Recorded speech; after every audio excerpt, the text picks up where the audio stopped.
Hey everybody, Kratos Lucina here.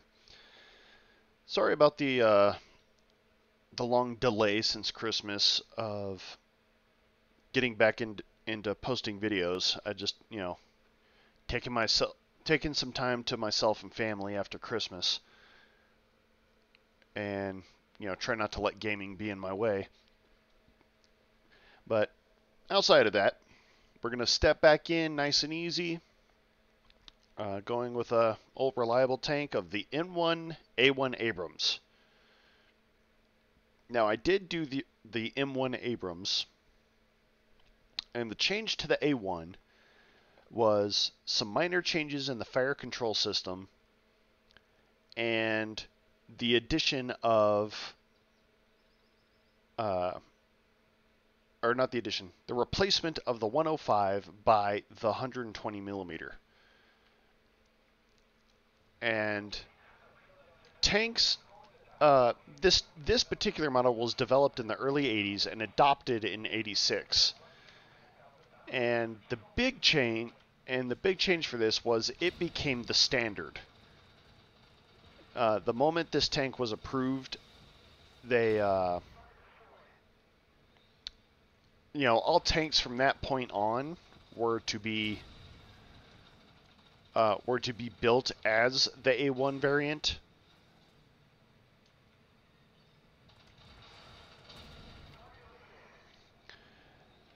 And older tanks were retrofit, other than a few select like museum pieces, but or tanks that were to become museum pieces.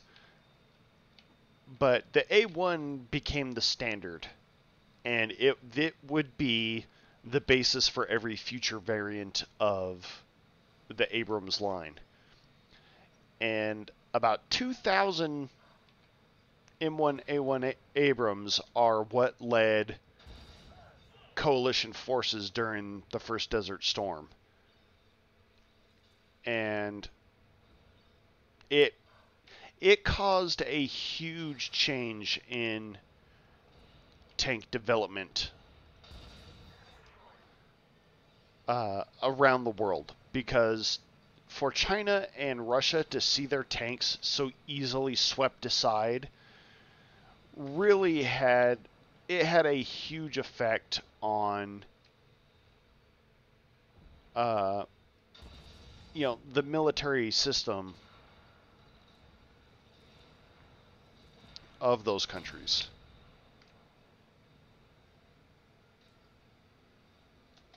Come on, let me have this. I mean, I'll shoot this guy to pieces.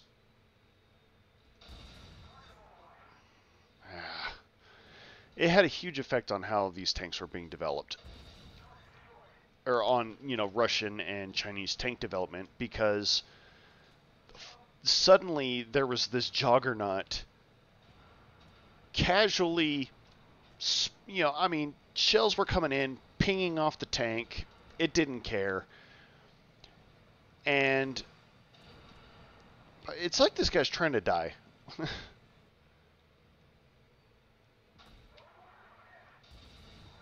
Eh.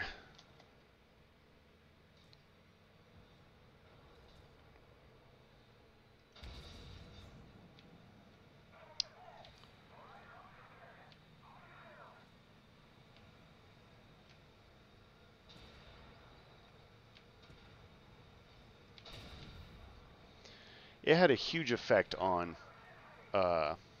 tank development around the world.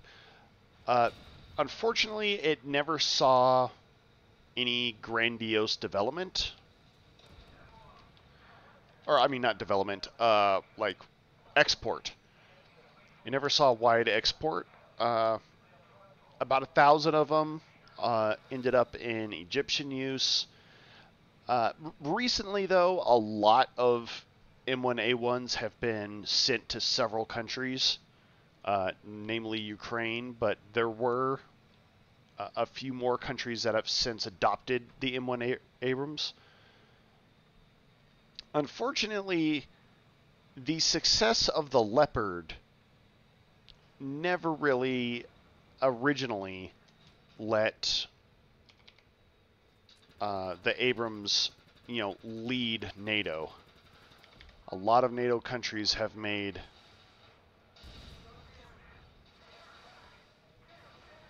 good Lord.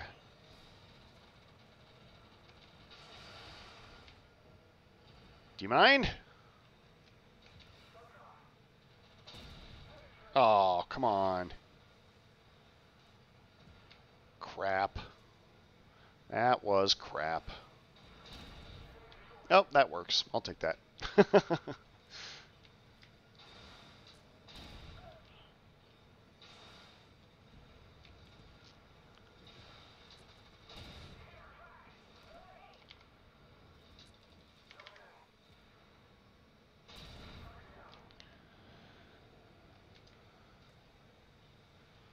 Huh. I never really got a close look at the Pindad after it blows up.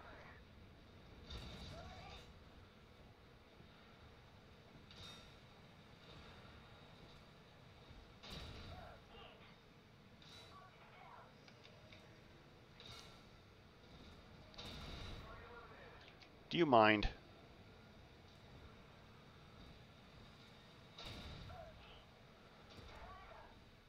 Oh, don't have much longer.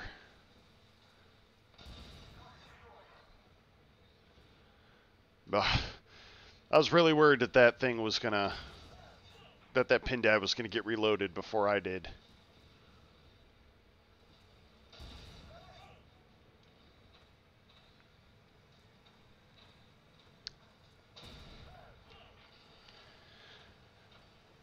Yeah, the biggest change for the Abrams was definitely changing to the 120 millimeter gun. I think that was by far the most effective change that happened to it.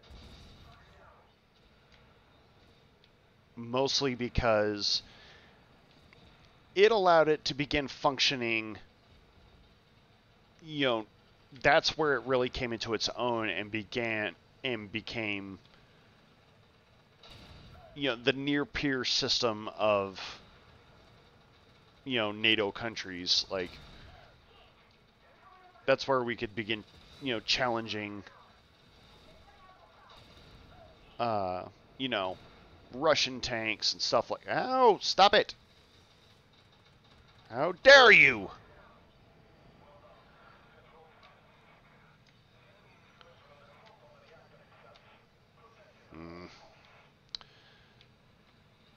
And again, I am sad that it didn't get the overdrive, or didn't keep its overdrive from earlier versions of the game. In earlier versions, like, every MBT could overdrive, and they removed it from the Abrams. But I think that might have been for the best, because this thing is such a juggernaut on the front. It really doesn't take much damage. The damage I've taken has been coming in from the sides, where they just keep, I'm not paying attention and I turn my turret away or something.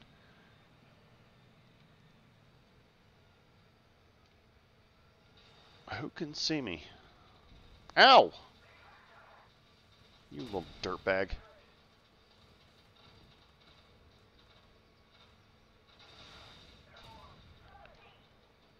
Nerd.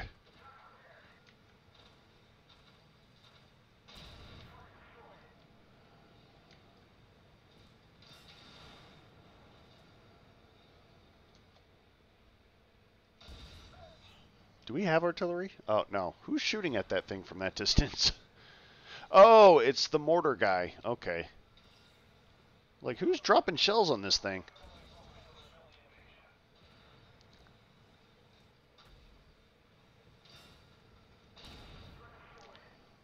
Ooh, I'm up to 14. I might...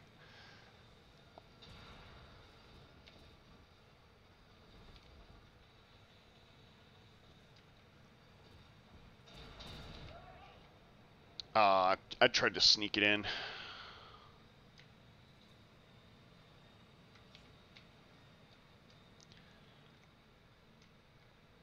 Yeah, I love the Abrams. It's a powerhouse. Granted, it's like got the hungriest, most fuel-hungry engine on the planet. But And the giant keyhole under the gun is, you know, a problem.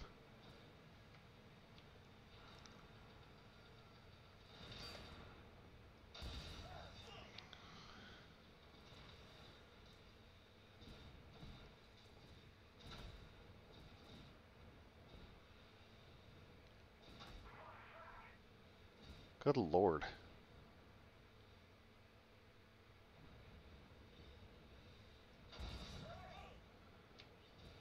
God, there's a lot of tanks over here all of a sudden.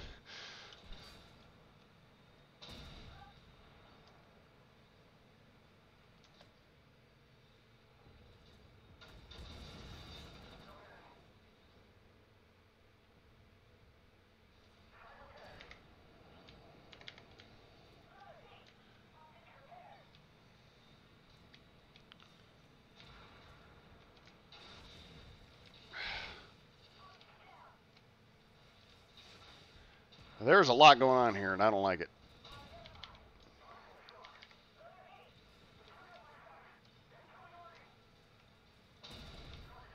All right, 15 kills. All right. You're going down.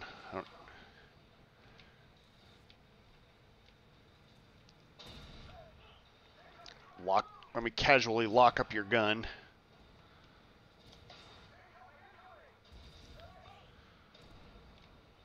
Ooh, schwacked. I never can get the side hit on this Merkava to hit the ammo rack. Okay, all that's left is the VBL.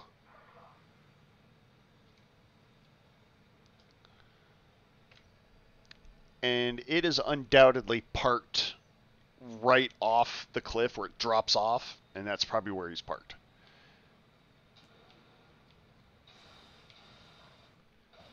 Oh, come on! I hate that. I hate that anything that passes between those rungs damages the thing, and we end up losing. I absolutely hate that. It should have to physically strike the the supports, or hit the full, the whole tower. That's such a crap. That's such crap. I hate that a shell passing through doesn't hit anything, causes tremendous damage. Oh, look at that. That thing popped in. All right. That's such crap. I hate everything about that. What an that's not even a good defeat. That's not even a defeat we earned. We lost that on a technicality because they don't know how to program the game. I am actually angry about that. We were winning. All we had to do was kill that last guy and we won.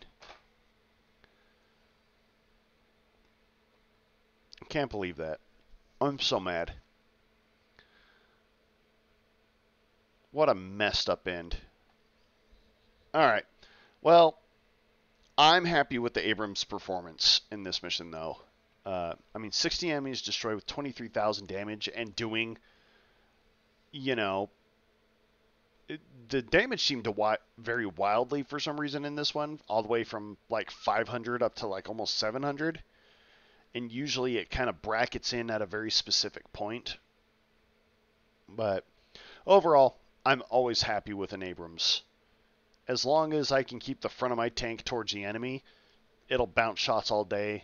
Some of the tanks that have higher penetration values, they tend to shoot for the keyhole. But if you just drop your gun over the keyhole, you can prevent them from doing that, and they'll just shoot at the hole or something. Anyway, if you enjoyed that mission, please like and subscribe.